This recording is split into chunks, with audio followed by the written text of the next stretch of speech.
अयोध्या कांड वियोग कांड हो गया, राज्याभिषेक का त्याग किया, अनर्थ हुआ। लेकिन भगवान ने कोई प्रतिज्ञा न तो अयोध्या कांड में किया है और न कोई प्रतिज्ञा बाल कांड में किया है। भगवान प्रतिज्ञा करते हैं कहां? आरण्य कांड में। जिस समय भगवान राम का वनवास हुआ, भगवान जाके ठाव ठाव मुनिजन के आश्रम, चित्रकूट के दंडकारण्य वन में भगवान ऋषियों के आश्रम पे जा जा करके सबको प्रणाम करते हैं। गौ ब्राह्मण संत को देखते हैं तो क्या देखते हैं? एक जगह बहुत बड़ा पहाड़, हड्डियों का पहाड़ लगा हुआ, ढेर लगा हुआ हड्डियों का। भगवान ने पूछा वहां के ऋषियों से, वहां के महात्माओं से पूछा कि भाई ये किस चीज का ढेर लगा हुआ है? अस्थि समूह देखि रघुराया, पूछा मुनि लाग अति दाया। भगवान ने पूछ लिया कि किस चीज का ढेर लगा है पहाड़। महात्माओं ने कहा भगवान आप जानते हुए भी हमसे पूछ रहे हैं। जानत हो पूछो कस स्वामी, समदर्शी उर अंतर। आप समदर्शी हैं, सबके हृदय में निवास करते हैं, आप जानते हुए भी हमसे पूछ रहे हैं ये क्या है? ये भगवान का केवल अपने भक्तों को जस देने का एक भजन आप लोग सुनते होंगे, करते हो कन्हैया नाम मेरा हो रहा है। सब कुछ कर परमात्मा करता है, केवल वो भक्तों को श्रेय देता है, केवल वो भक्तों को ऐश्वर्य देता है और न तो भक्त कुछ करते हैं।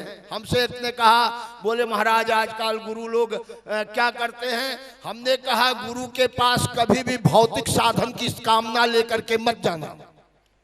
अगर जो लोग गुरु के पास भौतिक कामना को लेकर जाते हैं ये भूल करते हैं। भौतिक कामना गुरु दे ही नहीं सकता, क्योंकि अगर उस भौतिक कामना को पूर्ण करता गुरु तो स्वयं अपने में सक्षम होकर के फिर तुम्हारे पास नहीं जाता कि ये हम चंदा दे दो या हम मठ बनवा रहे हैं ये कर दो, वो कभी नहीं करता, वो सक्षम होता। गुरु तो केवल अध्यात्म बल देता है। अध्यात्म की खोज के लिए गुरुदेव के पास जाओ, आपको आत्मा में परम शांति प्राप्त होगी। तो यहां पर भगवान जो है जिसको जस देना चाहते हैं, जिसको श्रेय देना चाहते हैं, उसी के ऊपर कृपा कर देते हैं। तो संतों के ऊपर आज भगवान की कृपा हो रही है। यद्यप भगवान जानते ही अनर्थ का कारण, लेकिन फिर भी भगवान पूछ रहे हैं कि ये किस चीज का पहाड़ लगा है। महात्माओं ने कहा आप जानते हुए भी हमसे पूछ रहे हो, तो ठीक है आप पूछ रहे हो, केवल सक्रह दीन बढ़ाई तो मैं आपको बता रहा हूं। बोले क्या? बोले निशिचर निकर सकल मुनि खाए, और सुनी रघुबीर नयन जल। भगवान के नेत्रों में आंसू भराए। आज देखिए पिता की मृत्यु के बाद, सुनने के बाद भगवान के नेत्र में आंसू नहीं आए। अयोध्या छूटने के बाद भगवान के नेत्र में आंसू नहीं आए। बाल सखाओं से बिछुड़ने के बाद भगवान के नेत्रों में आंसू नहीं आए। लेकिन आज जब अपने भक्तों की, अपने संतों की ऐसी दुर्दशा सुना तो भगवान के नेत्रों में आंसू बहने लगे। निश्चर निकर सकल मुनि खाए, सुनी रघुबीर नयन जल छाए। भगवान के नेत्रों में आंसू भराए और भगवान ने कहा ऐसी दशा है। उसी समय प्रतिज्ञा करते हैं, बोले निश्चर ही न करहूं मही, और भुज उठाई प्रण कीन, और सकल मुनिन के आश्रम ही जाई जाई सुखे। भगवान ने दोनों भुजाएं उठाकर प्रतिज्ञा की कि राघव धनुष बाण तब रखेगा जब इस पृथ्वी से निशाचरों का अंत कर देगा। और महात्माओं को, ब्राह्मणों को निर्भय होने का आश्वासन दिया कि अब आप लोग निर्भय हो जाइए, अब आपका कोई बाल बांका नहीं कर सकता, मैं देखता हूं। निश्चरहीन करहूं मैं, भुज उठाए प्रण कीन, सकल मुनिन के आश्रम जाय जाय। भगवान जाते हैं, सबके आश्रम पे जाते हैं और सबको निर्भय होने का आश्वासन देते हैं। तो बताओ भगवान ने कहा प्रतिज्ञा की थी कि मैं निश्चरों को मारने के लिए आऊंगा? ये तो यहाँ भक्तों के कहने पर, संतों के कहने पर परमात्मा ने प्रतिज्ञा की। और फिर दूसरी बात आई, परित्राणाय साधूनाम, संत और ब्राह्मणों का परित्राण करने के लिए। बड़ी अटपटी बात लगती है, लेकिन बात सत्य है। भगवान का अवतार संतों के परित्राण के लिए ही होता है, लेकिन अटपटी बात लग रही है कि क्या जो सर्वशक्तिमान जगदाधार जग नियंता अखिलेश्वर सर्वेश्वर ब्रह्म है, वो ब्रह्म क्या संतों और ब्राह्मणों के परित्राण के लिए धराधाम पर आया होगा? अरे जो परमात्मा साकेत से बैठ करके पूरे विश्व का परित्राण कर रहा है, पूरे विश्व को भोजन पानी दे रहा है, तो क्या उसी विश्व में रहने वाले संतों को भोजन पानी के लिए उसे अलग से आना पड़ा होगा? इसलिए इद मिथ्यम ये कहना उचित नहीं होगा। फिर क्यों आया ये आगे बताऊंगा। भगवान साकेत में रह करके जो कार्य नहीं कर सकते, उस कार्य की पूर्ति के लिए परमात्मा यहां आता है। नहीं तो रावण जैसे तुक्ष को मारने के लिए क्या भगवान आएंगे? गोस्वामी बाबा ने लिखा, बोले गूलर फल समान तब लंका। बोले लंका कैसी है? बोले इस ब्रह्मांड में एक गूलर का फल आप लोगों ने देखा होगा।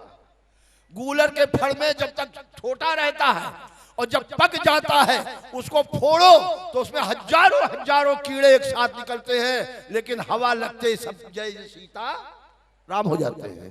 तो जो पूरे ब्रह्मांड को वहां से निर्देशित कर रहा है, क्या वे तुक्ष रावण को मारने के लिए यहां आया होगा?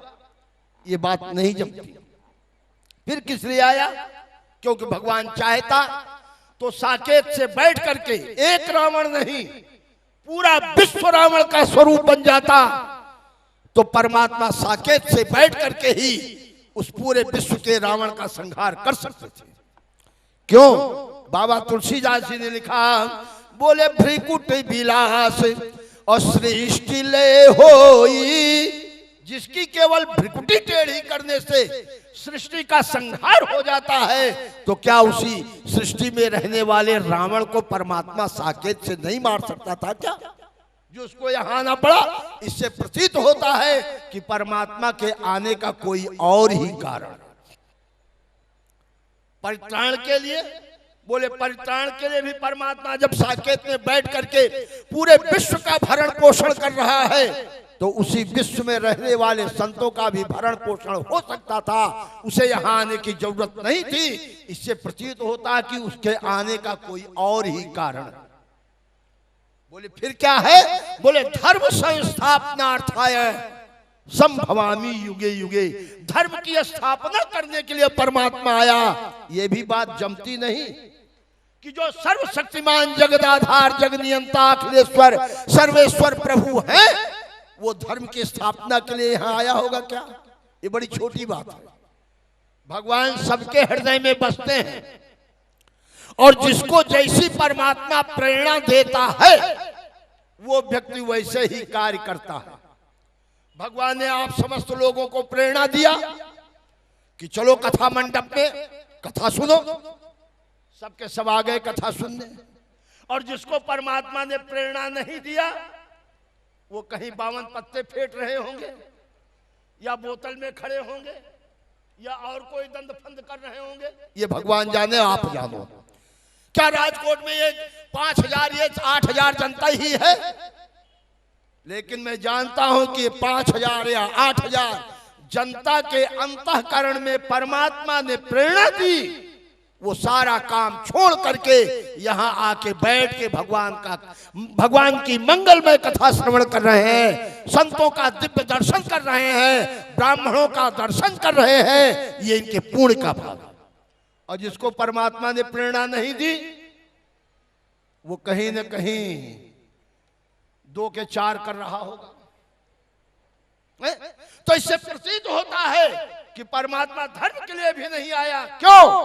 बोले सबके उर अंतर बसहु और जानऊ भाव कुभाव, भगवान सबके हृदय में बसते हैं, जिसको जैसी प्रेरणा देते हैं वो व्यक्ति वही कार्य करता है। तो इससे प्रतीत होता है कि परमात्मा के आने का कोई और ही कारण है। वो कारण क्या? तो मेरी समझ में, मैं अपने विचार से कह रहा हूं, रामायण और गीता के ऊपर मैं कोई कटाक्ष नहीं कर रहा हूं, कोई आरोप नहीं है। मैं अपनी अल्पज्ञ बुद्धि से विचार करता हूं कि जो सर्वशक्तिमान जगदाधार जगनियंता अखिलेश्वर सर्वेश्वर है, क्या वो रावण को मारने आया होगा? क्या वो धर्म की स्थापना के लिए आया होगा? क्या वो संतों और ब्राह्मणों के परित्राण के लिए आया होगा? अगर राजकोट के नगर पालिका के चेयरमैन को बर्खास्त करने के लिए भारत का प्राइम मिनिस्टर आवे तो क्या उचित होगा? भारत का प्राइम मिनिस्टर नगर पालिका के चपरासी को बर्खास्त करने के लिए नहीं आता। अगर आता है तो भारत के प्राइम मिनिस्टर के योग्य नहीं, फिर किस लिए आया? एक सर्वशक्तिमान जगदाधार होते हुए भी एक कार्य ऐसा है जो परमात्मा को यहां आना पड़ता है, जिस कार्य की पूर्ति वो साकेत से नहीं कर सकता, जिस कार्य की पूर्ति वो अपने संकल्प से नहीं कर सकता, उस कार्य की पूर्ति के लिए परमात्मा को यहां पर आना पड़ता है। वो कार्य कौन है? बोले जो भगवान के अनन्य भक्त हैं, जो भगवान के विशेष कृपा पात्र हैं, जिनकी उत्कट उत्कंठा जागृत होती है, जिनकी तीव्र तीव्र इच्छा प्राप्त होती है कि प्रभु के मुखार बिंद का दर्शन हो जाए, प्रभु के चरणार बिंद का दर्शन हो जाए। तो प्रभु का चरणार बिंद का दर्शन और प्रभु के मुखार बिंद का दर्शन परमात्मा साकेत से अपने भक्त को नहीं करा सकता। इसलिए भक्त की अभिलाषा को पूर्ण करने के लिए परमात्मा यहां पर आता है, और जब यहां पर आया तो भक्तों ने जो भी कार्य उससे कराया परमात्मा को करना पड़ा। केवल एक मेरी दृष्टि से साकेत में रहते हुए परमात्मा एक कार्य नहीं कर सकता। वो कार्य ये है कि भगवान के जो अनन्य भक्त है, अगर विचार कीजिए, भगवान कंस का वध कर दिए होते साकेत में बैठ के, भगवान रावण का वध कर दिए होते साकेत में बैठ करके, संतों का परित्राण कर दिए होते साकेत में बैठ के, तो आज जो भारत में एक से एक दिव्य मंदिर बहे, जहां पर भक्त जाकर के भगवान की छवि का दर्शन करके, भगवान की छवि का अवलोकन करके अपने को आह्लादित होते हैं, अपने को आनंदित होते हैं, क्या ये हम आपको सुलभ हो पाता क्या? तो सो केवल भक्तन हित लागी, भक्तों के हित के लिए, भक्तों को सुख देने के लिए परमात्मा इस धराधाम पर आया। और जब आया तो परमात्मा से भक्तों ने जो भी कार्य कराया, भगवान ने सब कुछ कार्य किया। आए तो भक्तों ने कहा, भगवान हम लोग चाहे तो रावण को मार सकते थे। आज लोग कहते हैं कि क्या पहले के महात्माओं में शक्ति नहीं थी? पहले के महात्माओं में शक्ति थी, लेकिन फिर महात्मा क्यों नहीं मारे? महात्माओं ने सोचा जब मुझे किसी को जिलाने का अधिकार नहीं है तो हमें किसी को मारने का अधिकार नहीं है। अगर हम किसी को मारते हैं तो या ना अधिकार चेष्टा करते हैं, हम अपनी तपस्या भंग करते हैं, तो हम अपनी तपस्या क्यों भंग करें? जो सर्वशक्तिमान जगदाधार जगनियंता अखिलेश्वर सर्वेश्वर कर्तुम अकर्तुम समर्था इति प्रभु है, उन्हीं के द्वारा ये कार्य संपादित कराया जाए। तो भगवान ने संतों के कहने पर प्रतिज्ञा की कि निश्चरहीन करो मही भुज उठाई प्रण कीन, सकल मुनिन के आश्रम जाय जाय सुख। जब संत दुष्टों का विनाश हो गया तो भक्तों ने प्रार्थना किया, महाराज अब संतों का परित्राण, गौ ब्राह्मण संतों का परित्राण कर दीजिए। आज की स्थिति और वो स्थिति में जमीन आसमान का अंतर है। पहले 12 वर्ष का काल पड़ा था, चित्रकूट की घटना है, 12 वर्ष काल पड़ चुका था। लोग एक एक बूंद पानी के लिए तरसते थे, एक एक दाने के लिए तरसते थे। तो बताइए, जब लोग अपने परेशान हैं तो ये बाबाओं को कौन खिलाएगा, ब्राह्मणों को कौन खिलाएगा? आज की महंगाई में लोगों को अपना परिवार चलाना मुश्किल है, अपने परिवार का पालन पोषण करना मुश्किल है। ऐसी परिस्थिति में इन संतों को, इन ब्राह्मणों को कौन देगा, कौन दे रहा?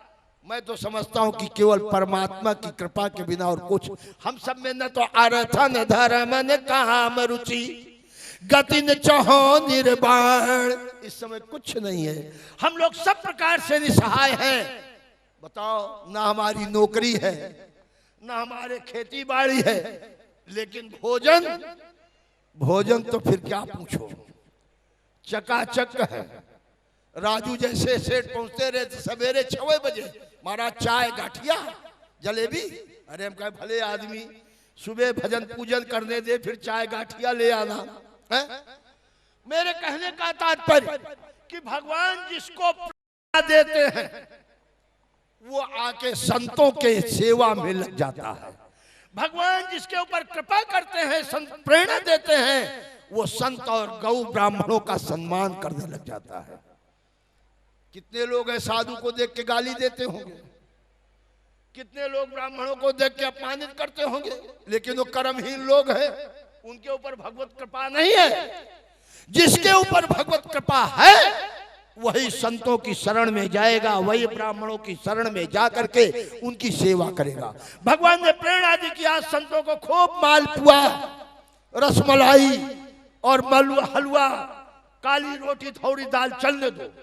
चल रहा चकाचक, खूब आनंद से कर रहे, सदगुरुदेव की कृपा से मिल रहा है।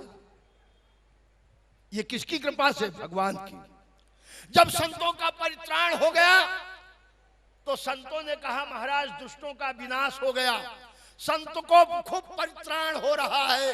अब तो महाराज जो रावणों के द्वारा ये धर्म का ह्रास हुआ है, धर्म की स्थापना भी आपके कर कमलों से हो जाए। तो आज भी हम लोग कोई कार्य का उद्घाटन कराते हैं, कोई नई फैक्ट्री बनाते हैं, कोई नया कारखाना बनाते हैं, तो उद्घाटन के लिए किसी को बुलाते हैं।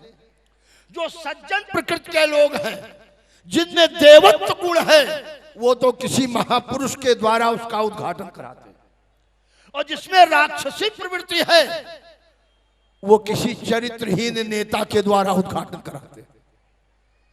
क्यों?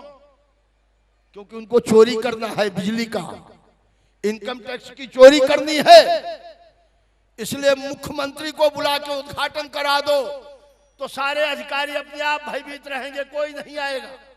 लेकिन याद रखो, जो चरित्रवान के द्वारा जिस कार्य का शुभारंभ होता है वो आगे बढ़ता है, और जो चरित्रहीन के द्वारा जिसका शुभारंभ होता है वो जय जय सीता राम हो जाता है।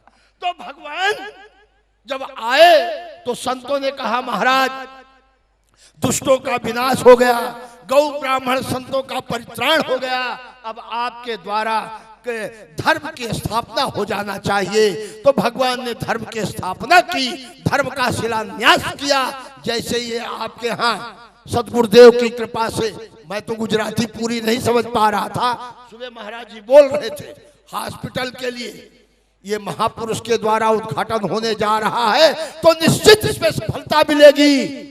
अगर किसी ऐरू गैरू नैथू खैरो से उद्घाटन कराओगे तो नाम जरूर हो जाएगा, लेकिन जो सफलता मिलनी चाहिए वो कदाप नहीं मिलेगी। हम तो बड़े सीधे साधे बाबा हैं, हम कुछ जानते नहीं, बड़ी स्पष्ट बात कहता हूं। तो आज व्यास जी के द्वारा मैं सुबह सुन रहा था, तो मेरे कहने का तात्पर्य कि संतों के भक्तों के कहने पर भगवान ने दुष्टों के मारने का संकल्प किया।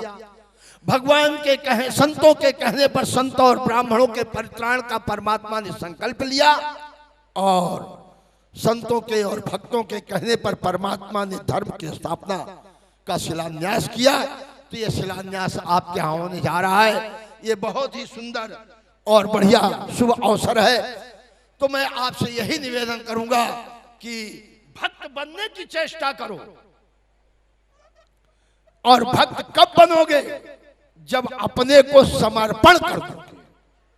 भगवान केवल समर्पण को मानते हैं, ना तो आपके रूप को मानते हैं, ना आपके धन को मानते हैं, ना आपके पराक्रम को मानते हैं। भगवान मानते हैं तो केवल समर्पण को मानते हैं। जब आप समर्पित हो जाएंगे, भगवान के प्रति समर्पण हो जाएगा, तो भगवान आपका योगक्षेमम भाम्यम की जिम्मेदारी निर्वाह करेंगे। जैसे एक छोटा बालक 6 महीना का बालक होता है, साल भर का बालक होता है, तो माँ के प्रति समर्पित रहता है, माँ के प्रति आशावान रहता है। माँ जब चाहे तब भोजन करावे, माँ जब चाहे स्नान करावे, माँ जब चाहे दवा दे, माँ जब चाहे दूध पिलावे। बालक कुछ कर सकता है क्या? नहीं कर सकता। तो माँ जब बालक माँ के प्रति समर्पित रहता है तो माँ समय पर उसे भोजन भी देती है, दूध पिलाती है, वस्त्र भी पहनाती है, तेल फुलेल उपटन भी लगाती है। लेकिन जब वही बालक 10 साल का हो जाता है तो माँ चिंता नहीं करती कि खाया कि कहाँ लड़ रहा है, क्या पता है?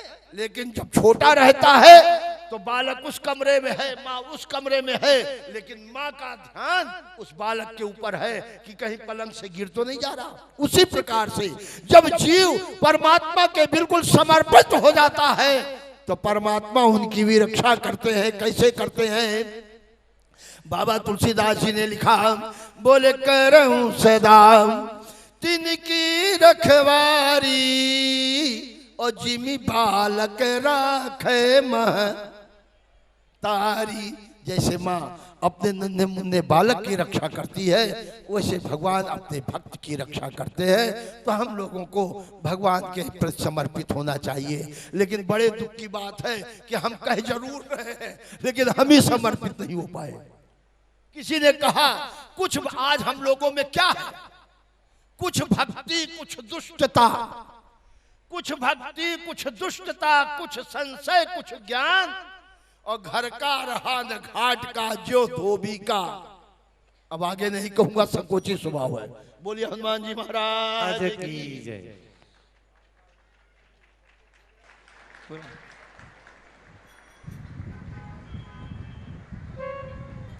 तो अब 2 बार हमारा टैक्स दे दो, क्यों बिना टैक्स की कोई बात होती नहीं।